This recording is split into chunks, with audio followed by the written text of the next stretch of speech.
কিডনির পাথর অনেক বড় হতে পারে, এত বড় হতে পারে আপনাদের ধারণার বাইরে। এই পাথরগুলি হরিণের মাথার শিংয়ের মতন ডালপালাওয়ালা। বিজ্ঞানীরা আদর করে এই জন্য নামও দিয়ে দিয়েছেন স্ট্যাগ হর্ন স্টোন। এই পাথরগুলিও কিন্তু বের করা সম্ভব ফুটো করে। আমাদের কাছে আরো আধুনিক যন্ত্র আছে, সেটার নাম হলো শক পালস।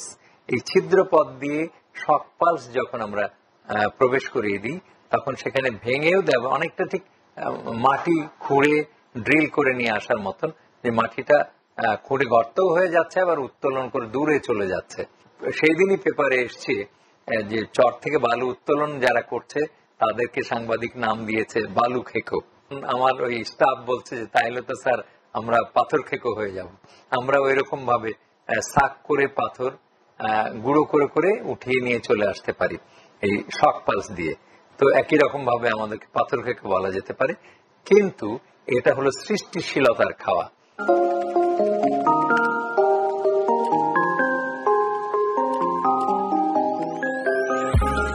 কিডনির পাথর, কিডনির পাথর অনেক বড় হতে পারে, এত বড় হতে পারে আপনাদের ধারণার বাইরে, যে পুরো কিডনিটা ভর্তি হয়ে যেতে পারে পাথরে, আপনি বুঝতেও পারেননি। তোমারে বধিবে যে গোকুলে বাড়িছে সে, মানে কংস রাজাকে বধ করেছিল শ্রীকৃষ্ণ। তো শ্রীকৃষ্ণ ধীরে ধীরে গোকুল মানে গরুর রাখাল হয়ে বড় হয়েছে, শ্রীকৃষ্ণ কংস রাজা বুঝতেও পারেনি। তো সেই রকম আপনার দেহের ভেতরে ধীরে ধীরে রোগটা বড় হতে থাকবে, আপনি বুঝতেও পারবেন না। তারপরে হঠাৎ কোনো কারণে এক্স রে করেছেন, আলট্রাসোনোগ্রাম করেছেন, যেমন আপনি বিদেশে চাকরি করতে যাবেন, যাওয়ার আগে মেডিকেল চেক আপের জন্য আলট্রাসোনোগ্রাম করলেন, এক্স রে করলেন, তাতে ধরা পড়লো। অথবা পেটে অন্য কারণে ব্যথা হয়েছে, আপনি পরীক্ষা করতে গেলেন, ধরা পড়লো যে বড় সড়ো পাথর। এই বড় সড়ো পাথর মানে ডালপালাওয়ালা পাথর।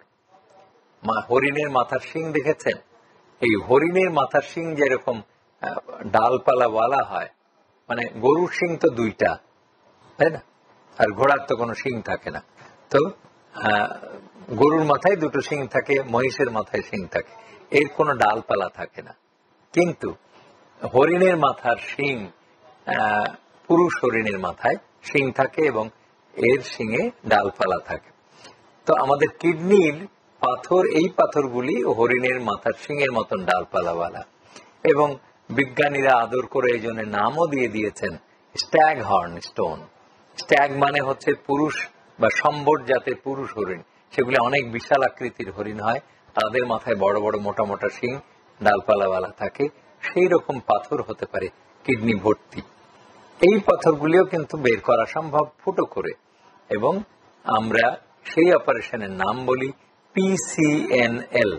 পিসিএনএল বা পারকিউটেনিয়াস নেফ্রোলিথোট্রিপসি। রোগীটাকে আমরা উপর করে, আমার পেছনে যে টেবিলটা দেখছেন, এই টেবিলের উপরে উপর হয়ে শোয়ানো হয়, উপর মানে বুকের উপরে শোয়ানো হয়। তারপরে সেই পিঠের দিকে আমরা এক্স রে, পেছনে এক্স রে মেশিনও দেখছেন, একটা গোল হাতের মতন, ইংরেজি সি বর্ণমালার মতন একটা মেশিন দেখছেন। সেই মেশিনটা টেবিলের নিচে দেয়া হয়, দিলে পরে এক্স রে আমরা ফ্লোরোস্কোপিতে দেখতে পাই পাথরের অবস্থান, এবং পাথর কোথায় কোথায় আছে সম্পূর্ণ দেখা যায় এক্স রে দিয়ে। তখন আমরা সূক্ষ্ম ছিদ্র, মানে চিকন একটা সুই দিয়ে সূক্ষ্ম ছিদ্র পথ দিয়ে সেই পাথরের কাছে যায়, এবং পাথরটাকে টুকরো টুকরো করে ভেঙে বা বের করে নিয়ে আসি ছিদ্র পথ দিয়ে। এটা খুবই তাজ্জব বিষয়। এবং আমাদের কাছে এই advance centre of kidney and neurology প্রতিষ্ঠার পর থেকে আমাদের কাছে আরো আধুনিক যন্ত্র আছে, সেটার নাম হলো শক পালস। এই ছিদ্র পথ দিয়ে শক পালস যখন আমরা প্রবেশ করিয়ে দিই, তখন সেখানে ভেঙেও দেবে অনেকটা, ঠিক মাটি খুঁড়ে ড্রিল করে নিয়ে আসার মতন, যে মাটিটা খুঁড়ে গর্তও হয়ে যাচ্ছে, আবার উত্তোলন করে দূরে চলে যাচ্ছে। যেভাবে আপনারা যে চরের বালুগুলি নিয়ে চলে আসেন, সেইভাবে এই চরের বালু তোলার মতো করে আমরা পাথর উঠিয়ে নিয়ে আসতে পারি কিডনির ভেতর থেকে। তো মজার ব্যাপার হলো যে সেদিন আমাকে একজন বলছিল যে সেই দিনই পেপারে এসছে যে চর থেকে বালু উত্তোলন যারা করছে তাদেরকে সাংবাদিক নাম দিয়েছে বালু খেকো। আমার ওই স্টাফ বলছে যে তাইলে তো স্যার আমরা পাথর খেকো হয়ে যাব। আমরা ওই রকম ভাবে সাক করে পাথর গুঁড়ো করে করে উঠিয়ে নিয়ে চলে আসতে পারি এই শক পালস দিয়ে। তো একই রকম ভাবে আমাদেরকে পাথর খেতে বলা যেতে পারে, কিন্তু এটা হলো সৃষ্টিশীলতার খাওয়া। মানে আমি যে রুগীটার পাথর নির্মূল করে দিচ্ছি, পাথর শূন্য করে দিচ্ছি, তাতে করে রুগীটা সুস্থ হয়ে যাচ্ছে। কাজেই এটা ধ্বংস নয়, এটা সৃষ্টিশীলতা। এটা মানুষকে সুস্থ করার জন্য এই শ্রম বা মেধাকে ব্যয় করা হচ্ছে।